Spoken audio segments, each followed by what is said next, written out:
Good afternoon, everyone. My name is Aubrey Taylor, and this is our next maternal mental health series session.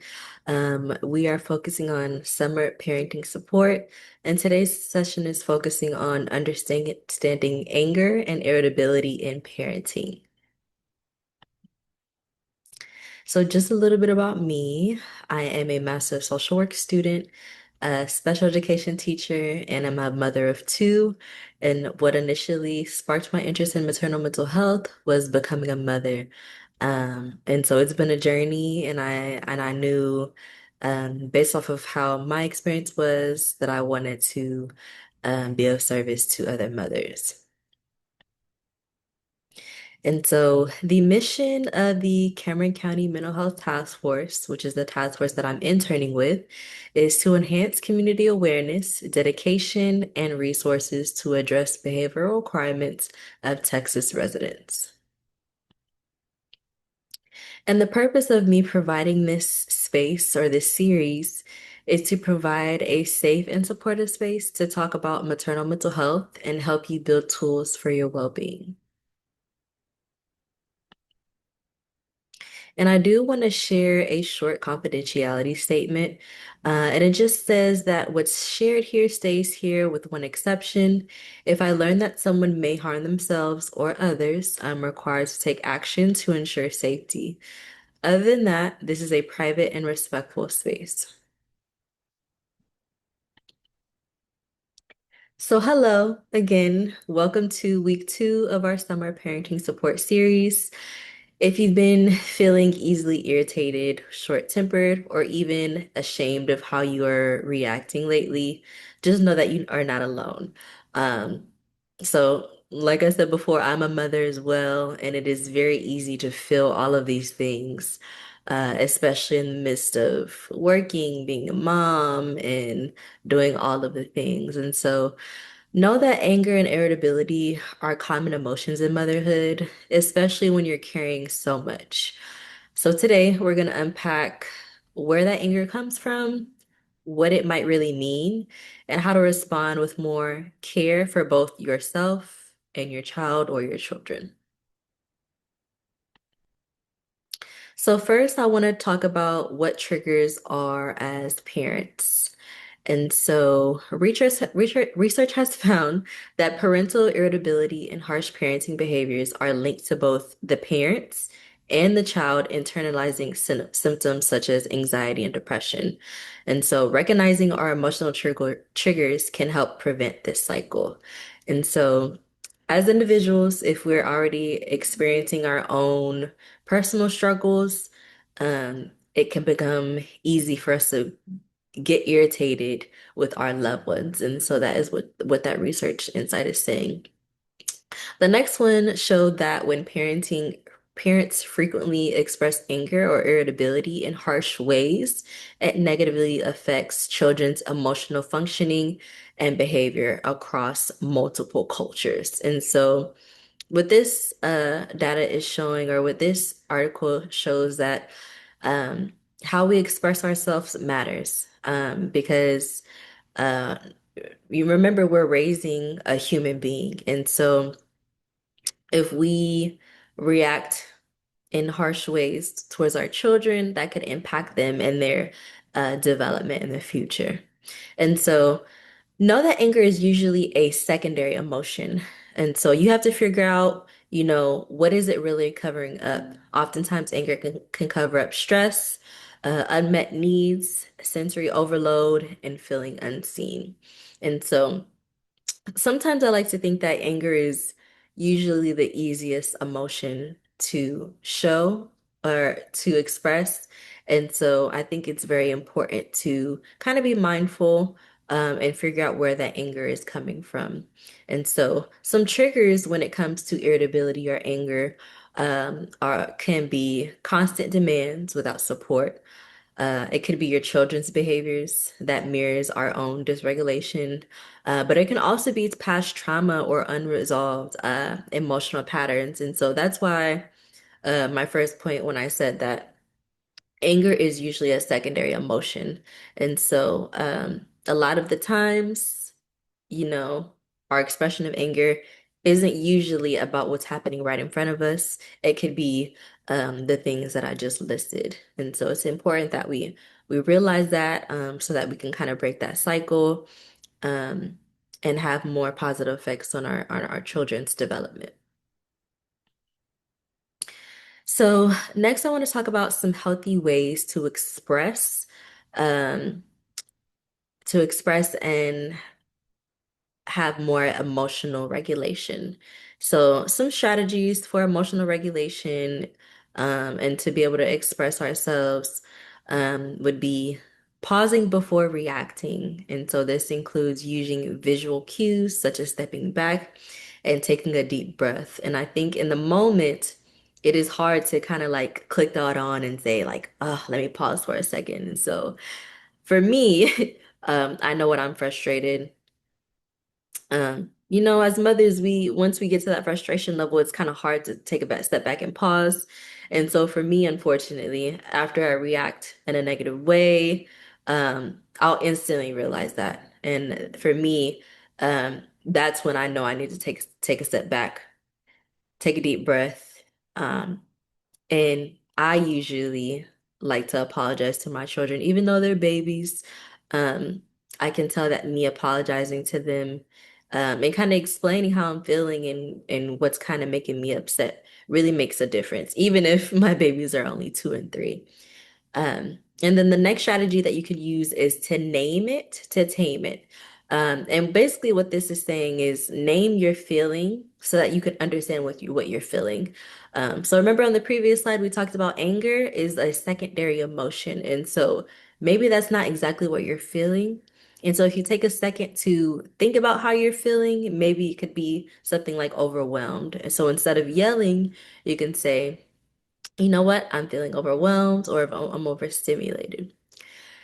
The next strategy is called teaching through modeling. And so if you're a mom of littles, you know that your children copy everything that you do and they're always watching. And so it is so, so important to model the behaviors that we want our children to express or do. And so show your child that emotions are valid and manageable. Okay. We don't want to eliminate those negative emotions and we don't want to eliminate expressing ourselves in certain ways.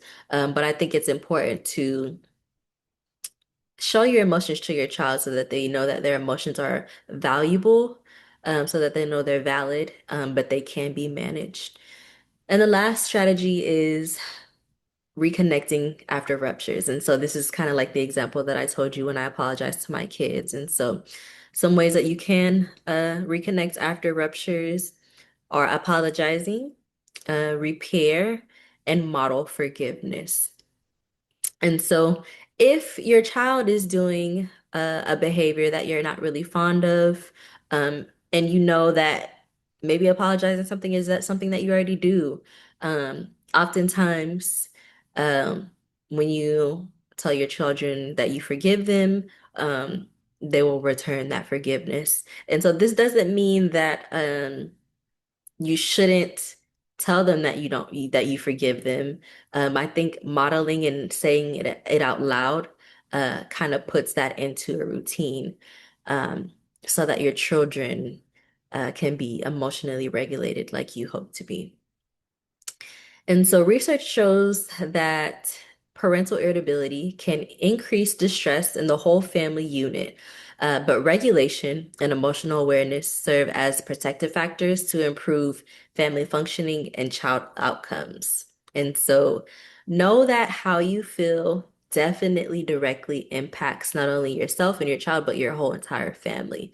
And so to become more emotionally regulated and emotionally aware, um, it can definitely help you break those cycles of um, basically needing to get to that point where you're having to reconnect after ruptures. Okay. And so now that we've kind of discussed some healthy ways to express ourselves when it comes to emotional regulation, I want you to think about some calming strategies that could help you in those heated moments. And I also want you to think about what have you seen your child learn from the way you express your emotions. And remember, your child watches everything that you say and you do, okay? And so if your child is responding in a certain way, I want you to think about like maybe where did they get that from? Because oftentimes our children model the behavior and the words that we're using and the behavior that we're doing. And so this is really why it's important to be mindful.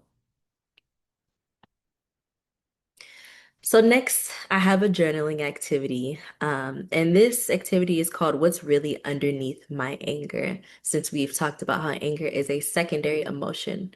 And so I want you to take a moment to pause for some reflection.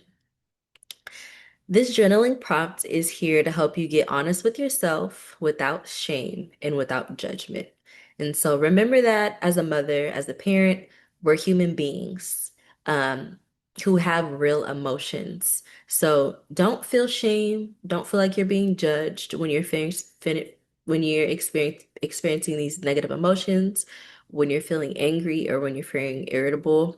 It's important to understand where exactly this anger is coming from so that you can begin to break that cycle and so that you can begin to move towards emotional regulation. And so, some journal prompts that you can write down in a journal are what happened in the moment that I got angry. And thinking about the reality of what that situation was can really help you start to manage how you deal with stress and overstimulation. The next journal prompt is what emotions or stressors were underneath. So maybe it wasn't that exact moment that got us angry. Maybe that was just like the cherry on top. But a lot of the times, maybe we're stressed out about work, or maybe we're feeling exhausted, or maybe we just don't feel like we're getting the help we need. But it's important to identify what the emotions were and what the stresses were underneath that anger. Next is what did I need that I didn't receive? And so I think this goes back to stressors. A lot of the times what causes stress is those unmet needs. And so if you're able to identify what those unmet needs were, it can possibly help you break that cycle of getting angry, maybe when your baby is fussing because you're getting food, or maybe maybe the babies are just acting a little impatient. So this will help you kind of focus more on yourself and focus more on the actual reason why you're feeling angry. And the last journal prompt is, what would I like to try next time? So after you've gone through all of these prompts, asked yourself all these questions, and went through a reflection, now you can figure out how you would want to handle the situation better next time. So maybe if you just need to tell your children you need to take a break, maybe you just need to step outside. Um, if you have your husband there, if you have a family member there, just telling them, I just need a second. Um, or whatever works best for you. Think about what you would like to try next time in order to um, get away from being angry or irritable. And so know that anger is not just about snapping. It's often about protection. Your body may be sounding an alarm that something deeper needs your attention. And so anger, I think, is very easy to express. But I think the other emotions or those other feelings um, can kind of be confusing. And so I think it's important to do a journal activity like this so that we can kind of get to the root of the problem.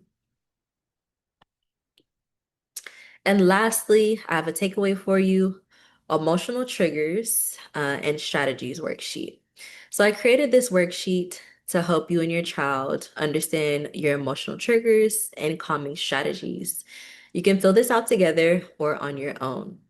So what this worksheet includes is common parenting and child triggers, grounding, calming techniques for you and your child, visual emotional vocabulary chart ideas, and also a calm plan to post somewhere visible at your home.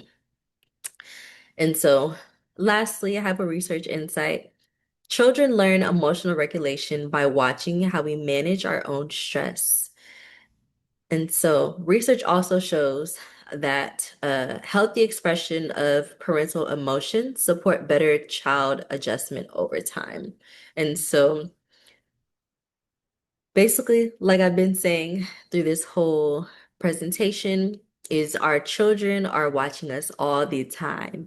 And so it is so important that we learn how to manage ourselves and manage how we're feeling, because our children catch on to things so quick, and they can often react or respond in the same ways that we do. And so if this session brought up some strong feelings for you, or if you'd like help creating your own calm plan, I'm available for one-on-one support. You don't have to figure it out all on your own. As a mother, know that I hear you, I see you, and I understand how you're feeling. And so if you do want to seek out one-on-one support from me, we can set up a Zoom session and you can reach me at CameronCountyMentalHealth@gmail.com. And lastly, I want to thank you for showing up for yourself today. You're not a bad mom for feeling angry.